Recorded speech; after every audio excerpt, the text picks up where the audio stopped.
سلام، من رها هستم و اینجا چای داستانه. یه چای خوش رنگ بریزین و بشینین تا قصه قشنگ امروز رو براتون بگم. وقتی رسیدم توی گل فروشی از دیدن اون همه گل دهنم باز موند. تا حالا گل فروشی به این بزرگی ندیده بودم. مشتریای خاص خودش رو داشت و با اینکه وسط شهر نبود ولی حسابی اسم در کرده بود. گل فروشی مال شوهرخاله پویا بود و اونم دنبال یه آدم مطمئن میگشت. پویا دوست صمیمیم بود. هفته پیش اتفاقا داشتم باهاش درد و دل میکردم که دنبال یه کار میگردم و شرایط کارم اصلا خوب نیست. شرکت قبلیمون ورشکست شد و تعدیل نیرو کرد. پویا گفت مسعود راستی کار گل فروشی میتونی بکنی؟ گفتم منو چه به گل فروشی؟ بابا من اصلا هیچ وقت توی عمرم یه شاخه گلم نخریدم. گفت بابا کاری نداره که درآمدش هم خوبه، شوهر خالم پولش از پارو بالا میره. این گل فروشی رو تفننی زده ولی نفر قبلی اصلا به گلا نمیرسید. فقط میخواد یه ذره حواست جمع بکنی، همین که گلا پژمرده نشن و یه ذره مراقبشون باشی. کلی هم کلاشو میندازه هوا. به خدا کار راحت کم هست، اونجا لم میدی گل میبینی، اصلا خیلی از کار قبلیت بهتره. با حرفاش بالاخره قانع شدم که برم گل فروشی رو ببینم. وقتی اونجا رو دیدم یه حس خوبی بهم دست داد. احساس کردم که برای خودم یه قلمروی پر از گل و گیاه پیدا کردم. البته مشتری زیاد داشت و 2 نفر دیگه هم کمک میکردن که گلا رو بپیچن. شبا توی اینترنت فقط سرچ میکردم روش‌های بستن گل‌ها و روش‌های درست کردن دست گل و خلاصه کلی روش‌های جدید یاد گرفتم. با ابداعی که به کار می‌بردم فروشمونم بالا رفت و میتونستیم قیمت بالاتری هم برای دست گلامون بگیم.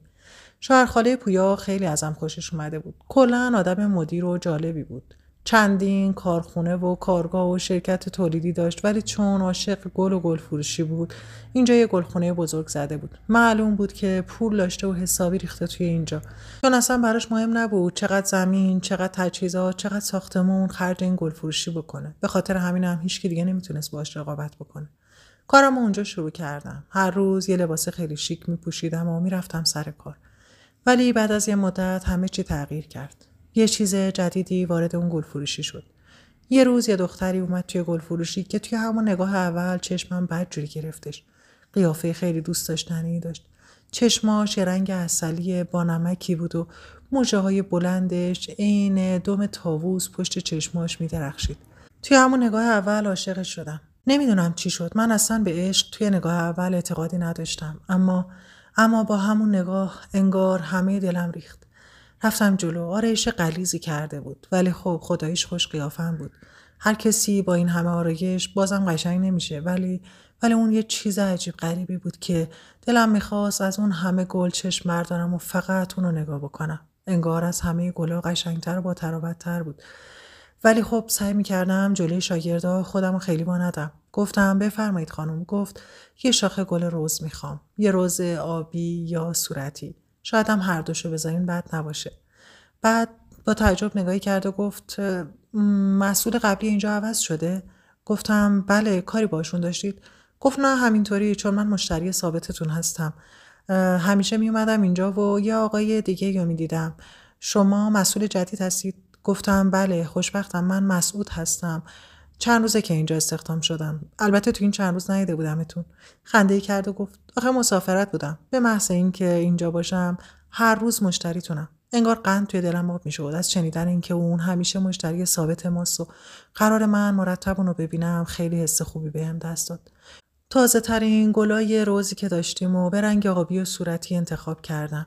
به قشنگ ترین شکلی که میتونستم پیچیدم. شاگردم گفت اجازه بدید من بپیچم. گفتم نه خیر.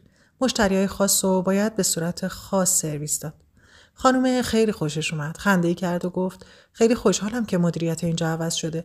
چون مدیر قبلی اصلا به این مؤدبی و با نزاکتی نبود. گفتم خواهش میکنم. شما همین که گفتید مشتری ثابت ما هستید کافیه تا ما بهترین خدماتمون رو بهتون بدیم. گلو که به شکل خاصی پیچیده بودم نگاه کرد و گفت چقدرم خوش سلیقه‌اید. واقعا خوشم اومد. لبخندی زدم و اونم پولو حساب کرد و رفت. وقتی که از در گل فروشی میرفت بیرون تا جایی که چشمم کار میکرد دنبالش کردم. سوار یه ماشین خیلی مدل بالا شد و رفت.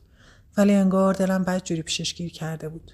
فرداش تمام روز چشمم به در بود تا ببینم کی میاد. ولی راست گفته بود. انگار مشتری هر روزه گل فروشی بود. اول اومد طرفم و یه سلام آشنا و خیلی با محبت بهم کرد. یه جوری که انگار همه خستگی و انتظار این روز از تنم در رفت. با خوشحالی از جام بلند شدم و گفتم دوباره تشریف آوردین. خنده‌ای کرد و گفت من که گفتم مشتری هر روزتونم. گفتم ولی باورم نمیشد دوباره بیاین. گفت من هر وقت حرفی میزنم پاش هستم. گفتم خب امروز چه کلی میخواید؟ یکم اطرافش رو نگاه کرد و گفت چقدر مریماتون تازه و قشنگن. یه شاخه مریم بهم بدید. گفتم شما همیشه شاخه‌ای خرید میکنید؟ دسته گل نمیخرید؟ گفت دسته گل که مال خواستگاریه. برای آدمای عاشق یه شاخه گل کافیه. من انگار دلم هوری ریخت. آیا عاشق کی بود؟ نکنه این دختری که اینطوری دل منو برده عاشق یه نفر دیگه است. خلاصه هر روز گل خریدنش ادامه داشت و هر روز چند کلمه صحبت کردن ما. هر بار سعی می‌کردم یه ذره بیشتر باهاش سر حرفا باز کنم، اما اون همون چند تا کلمه رو جواب میداد و میرفت. آرایشش هر روز عوض میشد، ولی هر آرایشی که میکرد قشنگ و دلبر بود. یه جوری انگار همه چی بهش میومد، همه رنگا، همه رژا، همه سایه هایی که میزد، حتی فرم خط چشم کشیدنش. هر بار انگار یه فرشته قشنگی میشد که از روز قبلش دلبرتر و جذابتر بود. بدجوری توی دلم انگار خونه کرده بود. یه روز بهش گفتم راستی خانم شما این همه گل رو برای کی میبرید؟ خنده‌ای کرد و گفت مگه مهمه؟ مگه شما هر کی میاد ازتون دسته گل میخره میپرسید عروس خانم کیه؟ گفتم نه، ولی خب شما مشتری خاص ما هستید. یه ذره کنجکاو شدم. یه لبخندی زد که قیافش رو 100 برابر قشنگ میکرد. دندونای ردیف و سفیدش این مروارید بود. گفتم حالا اگه دوستم ندارین جواب ندید. یه نگاهی با شیطنتی کرد و گفت خب حالا اگه نخوام جواب بدم چیکار میکنین؟ گفتم هیچی، ببخشید فضولی کردم. گفت نه خواهش میکنم. امروز یه دونه از اون نرگسای قشنگتون رو میخوام، ولی میخوام یه دسته باشه و با اون گره‌های مخصوص بپیچینش. گفتم بله چشم، ولی من بلد نیستم، باید توی گوشی نگاه کنم. تا حالا گره‌های مخصوص نرگس رو ندیده بودم. خیلی گره‌های جالب و خاصی داشت. ولی خب چون چند وقته خیلی گره‌های مختلف و انواع دسته‌گلا رو امتحان کرده بودم، خیلی زود یادش گرفتم. با چند ثانیه نگاه کردن به روش بستن اون گلا، سریع یه دسته‌گل براش پیچیدم. با خلاقیتم یه گره خاصم روش زدم. دهنش باز مونده بود. گفت شما به همین زودی این کارو یاد گرفتید؟ گفتم آره دیگه، کار سختی نیست. البته خب منم کارو دوست دارم. گفت مگه شما قبلا توی گل فروشی کار نمی‌کردید؟ با اون مهارتی که داشتین من فکر کردم از بچگیتون توی گل فروشی بودین. گفتم نه باور کنید همون 2-3 روزی که قبل از اومدن شما من اینجا بودم اولین تجربه‌ام توی گل فروشی بود. با یه حالت تحسینی بهم نگاه کرد و گفت معلومه خیلی آدم باهوشی هستین. گفتم مرسی شما لطف دارید. خلاصه اون روز انگار بیشتر سر حرف بین من و اون باز شد. وقتی گل نرگس رو دادم دستش گفتم نگفتین برای کی میخواینو؟ یه خنده‌ای با شیطنت کرد و گفت گیر دادین انگار. وقتی میرفت گفتم خب حالا اونو که جواب ندادین، حداقل اسمتون رو بهم بگین. با یکم مکث و انگار تردید گفت گلرو هستم. گفتم چقدر جالب. من همون روز اولی که دیدمتون احساس کردم از همه گلای دنیا قشنگترین. دختره یه ذره قرمز شد و هیچی نگفت. در گل فروشی از پشت بست و رفت و من طبق معمول تا آخرین لحظه‌ای که پیدا بود همینطور با چشمام دنبالش کردم. وقتی رفت توی ماشین نشست یه فکر بزرگی توی دلم بود که آیا اون گلا رو برای کی میخواد؟ عاشق کیه که اینقدر دوستش داره؟ و معلوم بود که عاشقانه اون پسر رو که حتما هم یه پسر دوستش داره، چون هیچ وقت با من اون طوری که من دوست داشتم گرم نگرفت و حرف نزد. هر وقت نگاهم روی صورتش سنگینی میکرد صورتش رو به بهونه دیدن گلا برمیگردون، ولی هیچ وقت گل خریدنش تعطیل نمیشد. یه روز وقتی که دوباره در گل فروشی رو باز کرد و اومد و من مثل همیشه منتظر بودم و انگار دلم همینطور تاپ تاپ میزد تا بیادش، باز چشمام بهش سلام کردم. اونم پای مهربونی لبخندی بهم زد و گفت اجازه هست یکم روی این مبل بشینم؟ مبلا مخصوص مشتریا بود. گفتم حتما خواهش میکنم، اینو اصلا برای شما گذاشتیم. گفت شما که منظورتون من نیستم. گفت برای مشتریا، ولی توی نظر من برای شما. آهی کشید و گفت چه کار خوبی کردید، چون خیلی امروز خستم. گل فروشی یه اتاقک جدا داشت که توش گلای خاص رو نگه می داشتیم. گلای گرون قیمت و تر و تازه. اون طرفم یه اتاق خیلی بزرگ داشت که 2 شاگردام اونجا کار میکردن. همیشه گلرو این طرف میومد و با من تنها میشد. من یه جورایی هم مدیر بودم و هم جواب مشتریای خاص رو میدادم و گلرو خاص‌ترین مشتری من بود. اون روز یه خستگی توی چشماش بود. گفتم میخواد بگم براتون چای بیارن؟ گفت نه، شما شاگرداتون به اندازه کافی وقتشون پره. گفتم خب خودم برات میارم. با چشمهاش ازم تشکر کرد و گفت ولی شرمنده زحمتتون میشه. گفتم خواهش میکنم، این لذت بخشترین کاریه که توی عمرم میتونم بکنم. رفتم براش یه چای خوش رنگ ریختم. کنارش چند تا دونه گل خوش گذاشتم و با چند تا نقل کوچیک توی یک ظرف خوشگل جلوی میزش گذاشتم. نگاهی به چای کرد و گفت چقدرم قشنگ و رمانتیکه. نگید که قبل از اینجا توی هتلم کار میکردید. خندیدم و گفتم نه، من مهندسم، مهندس ساختمان. یه دفعه چشماش گرد شد و گفت پس اینجا چی کار میکنید؟ گفتم دیگه دست تقدیر، شرکتمون ورشکست شد و تعدیل نیرو کردن. بعدم من این کار اینجا پیدا کردم. تازه احساس کردم به گلا خیلی علاقه دارم. آهی کشید و گفت چقدر جالب، شما مهندس ساختمانین. گفتم چطور، مگه شما مهندسین؟ گفت خودم که نه، شوهرم. من یه لحظه انگار زبونم بند اومد. گفتم مگه شما شوهر دارین؟ با تعجب تو چشمام نگاه کرد و گفت مگه قرار نداشته باشم؟ پس این گلا رو برای کی میگیرم؟ من واقعا خشکم زده بود. همینطور با یه مکسی نگاهش میکردم. انگار اون حرف سخت ترین حرفی بود که توی دنیا به من زده بودن. انگار تلخ ترین خبری بود که تا حالا شنیده بودم. گرچه میدونستم اون عاشق یه نفره و واقعا دوستش داره، اما هیچ وقت نمیخواستم قبول بکنم که اونها ازدواج کردن و الان اون مرد شوهرشه. و گلرویی که اینطور دل و دین منو برده بود الان عاشق مردیه که باهاش ازدواج کرده و حتی از مرحله دوستی و نامزدی گذشتن. نمیدونم چرا یه دفعه انگار وا رفتم. پشت میزم نشستم و توی چشماش نگاه کردم.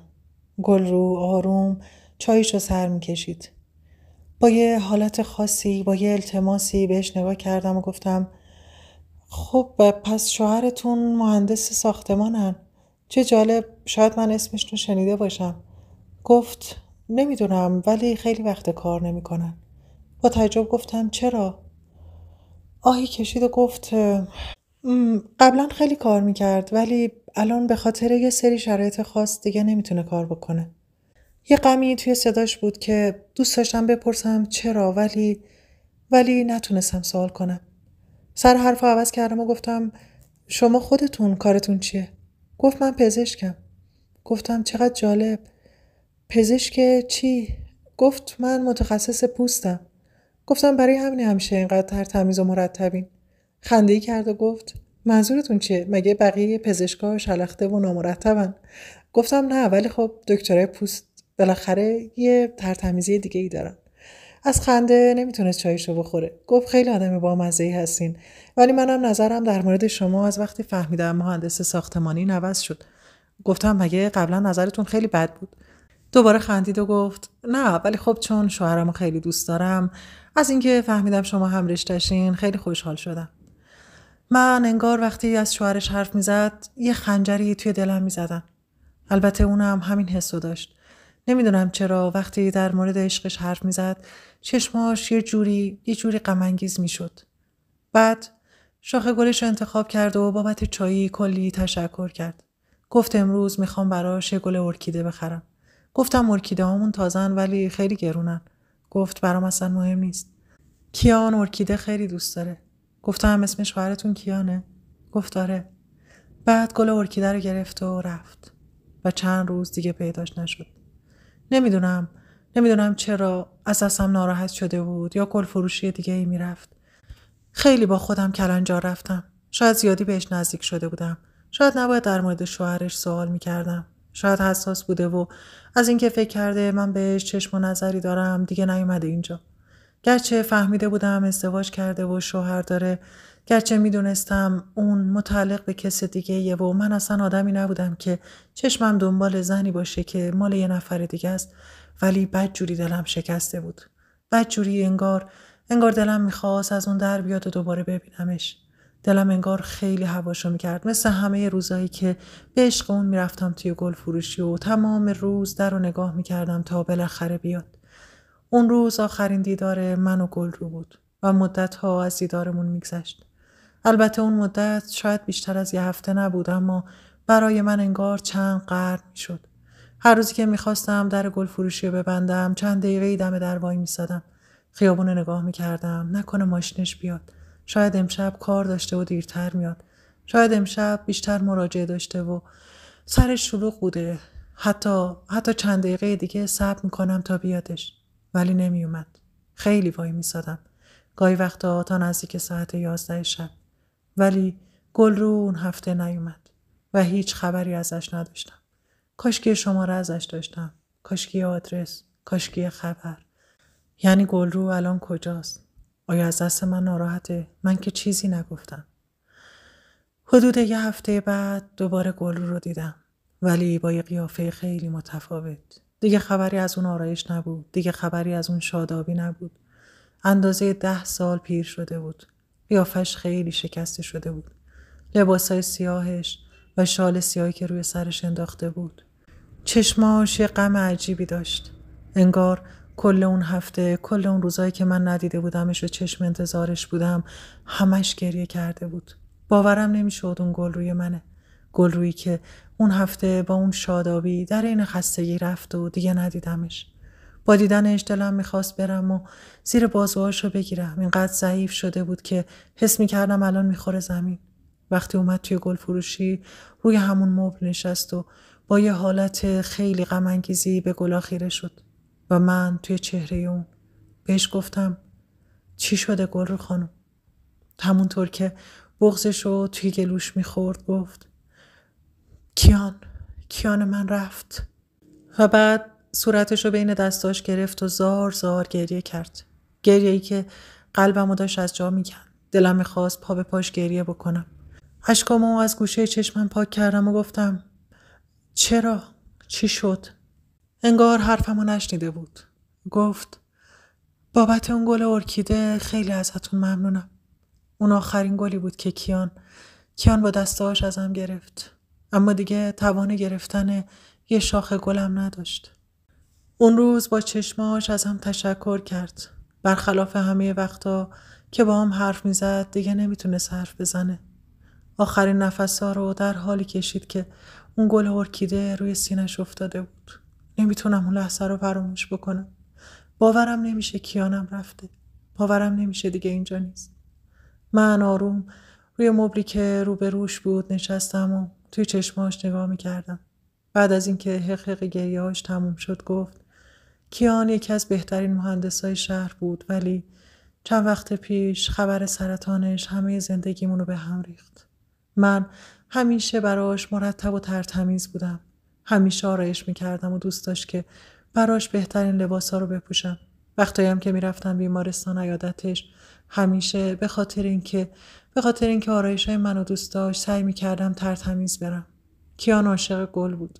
تا وقتی که حالش خوب بود هر روز برام گل میخرید و الان که حالش بد شده بود من همه محبتاشو براش جبران میکردم.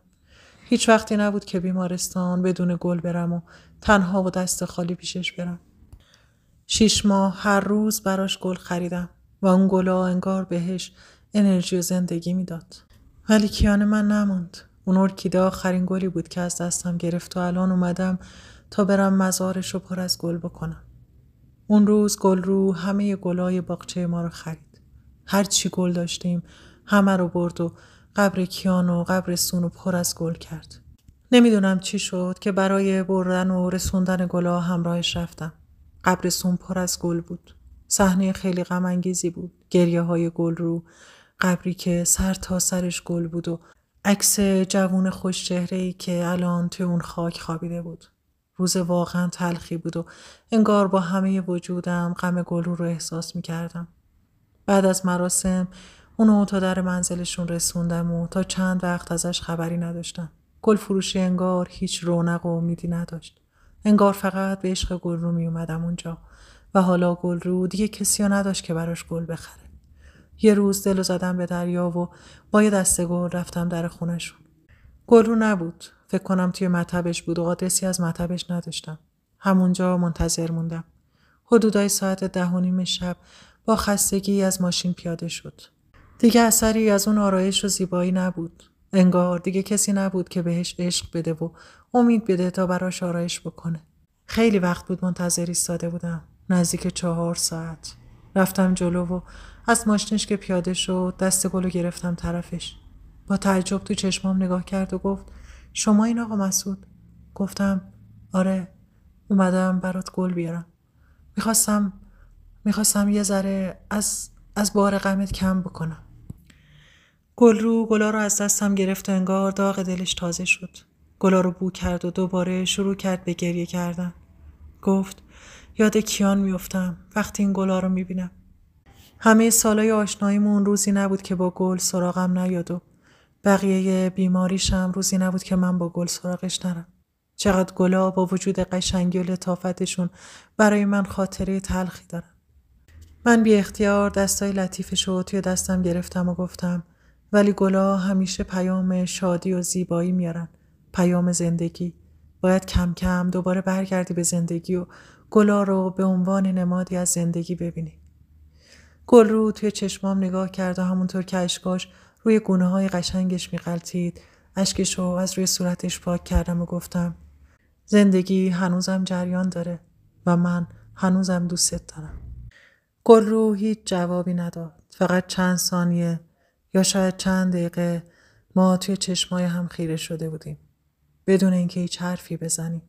ولی توی اون نگاه عشقو میخوندم و منم بیشتر از همیشه عاشقش بودم. چند وقت بعد برای درآوردن لباس عزا براش لباسی خریدم و رفتم در خونه‌شون. لباسو پوشید و با شادی به هم نگاه کرد. گفت گرچه هیچ وقت نمیتونم کیانو فراموش بکنم ولی بابت اینکه منو به زندگی برمیگردونی خیلی خوشحالم. به احترام عشقی که بینشون بود 6 ماه صبر کردم. 6 ماهی که هر روزش یه شاخه گل روی حلقه درشون میگذاشتم و میومدم. اون هر روز اون گلو بر میداشت و بعد نگاهی به دور و برش میکرد ولی هیچ وقت منو که گوشه خیابون مخفی میشدم نمیدید. اون گلو بو میکرد و با لطافت وارد خونه میشد. من تمام این مدت با همه وجودم عاشقش بودم و بعد از 6 ماه به خودم اجازه دادم که پا پیش بذارم. قشنگترین دسته گلی که توی عمرم پیچیده بودم و برای گلرو پیچیدم و رفتم خواستگاریش. گلرو با دیدن اون دسته گل خنده تلخی کرد و گفت چقدر این گلا منو یاد کیان میندازه. من تو چشماش نگاهی کردم و گفتم ولی زندگی هنوزم جریان داره. اون روز من و گلرو رفتیم سر خاک کیان. خیلی گریه کرد و باهاش درد و دل کرد ولی من احساس میکردم باید درکش بکنم. اون نمیتونست عشق اولش رو فراموش بکنه و من سعی میکردم همونطوری که گلرو کیانو دوست داشته عشقش رو درک بکنم. ما از کیان اجازه گرفتیم و چند وقت بعد با هم عقد کردیم. من عاشق گلروام و همچنان بزرگترین گل فروشی شهر رو اداره میکنم. من همیشه هر وقت که خونه میرم براش با یه دسته گل یا حداقل با یه شاخه گل میرم. اما هیچ وقت دیگه براش گل ارکیده نبردم چون گل ارکیده خاطره تلخی رو براش زنده میکنه. ممنونم که تا آخر قصه قشنگ ما به قصه‌مون گوش دادین و ممنون میشم که با سابسکرایب کردن کانالمون از ویدیوهام حمایت کنید. شما رو به خدای بزرگ و مهربون و به خدای گلای رنگارنگ میسپارم.